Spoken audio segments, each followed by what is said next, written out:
In the heart of the southeast Nigeria, there lived a young man named Ikenna. Ikenna, like many others, had grown accustomed to the occasional sit-at-home directives, which aimed to bring attention to the region's plight. On Monday morning, as the sit-at-home directive was in effect, Ikenna woke up feeling frustrated and restless. He had planned to visit the market to purchase some goods for his small business. The empty streets and closed shops forced him to stay indoors. As he sat in his living room, feeling sorry for himself, his grandmother Naoma entered the room. He had lived through many challenges, including the Nigerian Civil War, and had learned to appreciate the small things in life. Naoma noticed Ikenna's gloomy expression and asked him what was wrong. Ikenna explained his frustration with the sit-at-home directive and how it was affecting his business. Naoma listened attentively, nodding her head.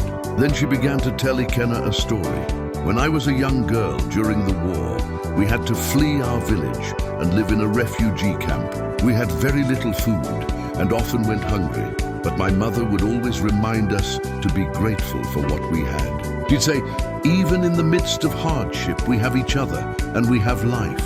Naoma looked at Ikenna and said, today you may not be able to go to the market, but you have a roof over your head, food to eat and family who cares about you. You have the opportunity to rest and reflect on your life. Be grateful for these small blessings, Ikenna. Ikenna listened intently, and as he did, his perspective began to shift. He realized that Naoma was right.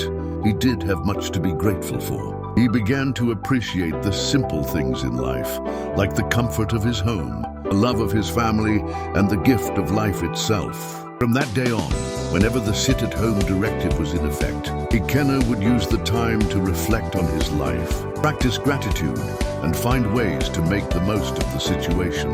He learned that even in the midst of challenges, there is always something to be thankful for.